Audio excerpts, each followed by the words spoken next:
first of all. Tandesi for Her Majesty's opposition.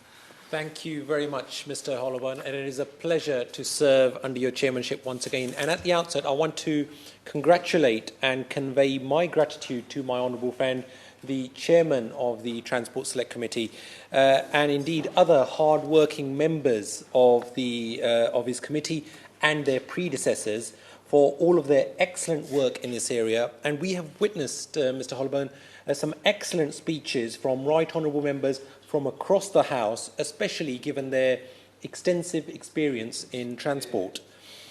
The Labour Party welcomes the announcement by the Transport Secretary that he is pausing the rollout of the work not yet begun. The botched rollout of smart motorways has cost lives. That's an undeniable fact. Labour have long warned about serious flaws within the whole process, and it is a tragedy that lives were lost before action was taken.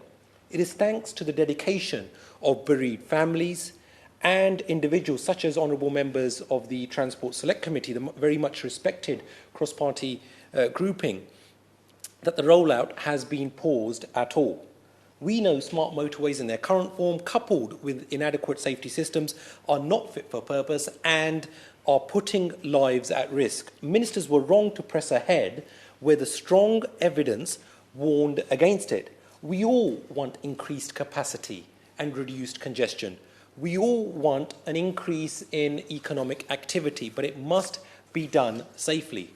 In 2016, as the honourable member, the chairman of the Transport Select Committee, has said, his predecessor committee expressed deep scepticism about the design and implementation of all-lane running motorways. The promised safety improvements were simply not delivered. Frankly, it is simply staggering that years after the first smart motorways went live, standard safety measures to detect broken down vehicles in live lanes have still not been fully rolled out. And as this report has found, the CCTV is not routinely monitored. It is unacceptable that the distance between emergency refuge areas on motorways in operation today is far above what should be considered safe. In 4 recent deaths, Mr. Hollowburn, coroners ruled that the lack of a hard shoulder contributed to their deaths. At least 38 people have been killed on smart motorways in the last 5 years. On one section of the M25 outside London, the number of near misses has risen 20-fold since the hard shoulder was removed in April 2014. Let's be clear, lives could have been saved if these safety critical features identified by parliamentarians in report after report had been implemented. So, of course, we welcome the Minister's announcement, but the devil is in the detail, as honourable members have highlighted today. And it is that I would like to press the Minister on today, and on 2 key points in particular. First, on the implications for the existing 200 miles of live lanes currently in use, and secondly, on the precise plan for the retrofitting of those lanes. I have to say that we are deeply concerned that yesterday's announcement was an implicit acceptance that there are serious safety concerns on all lane running motorways, but they will continue to be in operation while the issues are addressed and the data evaluated. At the very least, the announcement yesterday was an admission that the data does not currently support the continued rollout of smart motorways. Otherwise, why have they paused for 5 years awaiting further data? The clear implication, therefore, is that motorists today driving on the 200 miles of live lanes are going to be guinea pigs to justify the 67 miles left to be deployed. That is utterly illogical. It is quite simple. If ministers cannot justify the safety of smart motorways on roads still to be built, then quite frankly, they cannot justify the safety for those currently in use. The priority, Mr. Hollowburn, must be passenger safety. Therefore, we reiterate. I will. And I do thank my little friend. I think he's making some really solid points, and I just want to seek some clarification. And it's also in relation to a point made by the honourable gentleman, the member for Harrogate, in respect of recommendation 4 and the stocked vehicle technology. because my concern is that the Roads Minister previously told the Transport Select Committee that stopped vehicle technology, while it improves safety, is not necessary to make all lane running motorways safe because, and I quote, all lane running motorways were designed to and do operate safely without it. Does my honourable friend share my concerns that we may not be using this 5-year period to retrofit the safety critical systems, if that's still the view of the ministers? I thank my honourable friend from Easington, and he is indeed correct. I made this very point in the chamber earlier today, and indeed I will be coming on to that point about technology further within my speech.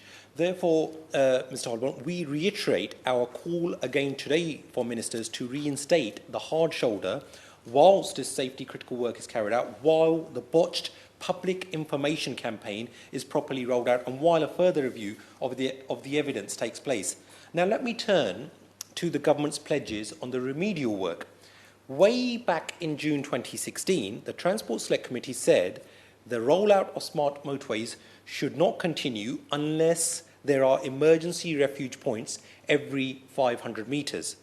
But typically they are now 1.2 miles apart. The difference for drivers may not sound like a lot, but in reality it is enormous. 45 seconds could be the difference between breaking down in a live lane or not.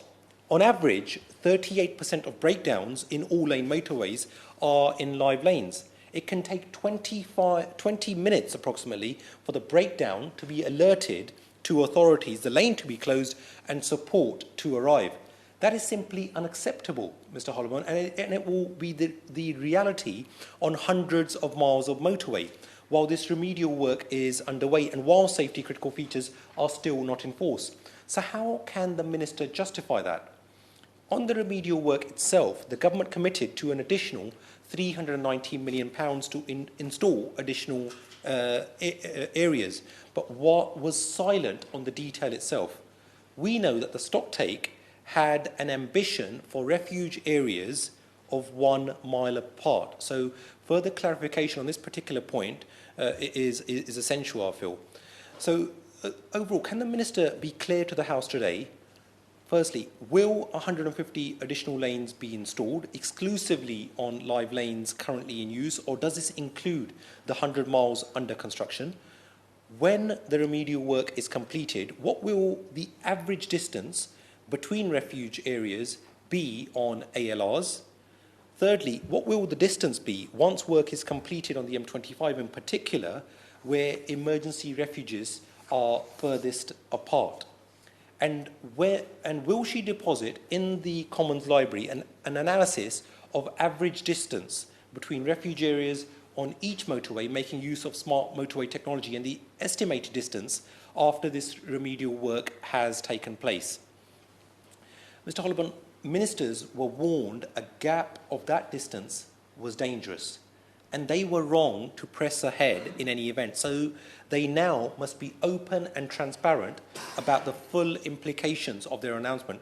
Further, on the rollout of stopped vehicle detection technology, which my honourable friend from Easington mentioned, it is frankly scandalous that this technology hasn't been put in place in parallel with the upgrade of motorways. The committee noted starkly that had this been in place, as was promised way back in 2016, lives would have been saved.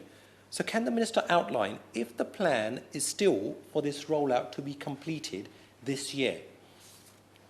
Can she also explain why, if there are question marks over the effectiveness of this technology, that CCTV is still not being routinely monitored? And that's a recurring problem, as has been pointed out by various media reports as well. Finally, on communication, Mr. Holborn, it is distressing to discover that nearly half of motorists do not know what to do if they break down in a smart motorway. It is extraordinary that the first campaign was not launched until 2021.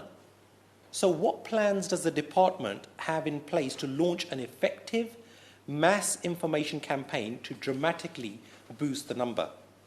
Taken in total, it's clear that in the absence of a safe distance between refuge areas, a proper independent evaluation of data, and the department's action plan, the rollout of safety measures, and low public awareness, existing all-lane motorways simply cannot be considered safe. Ministers should have listened, they didn't, and the public are now paying the price. Lessons must be learned.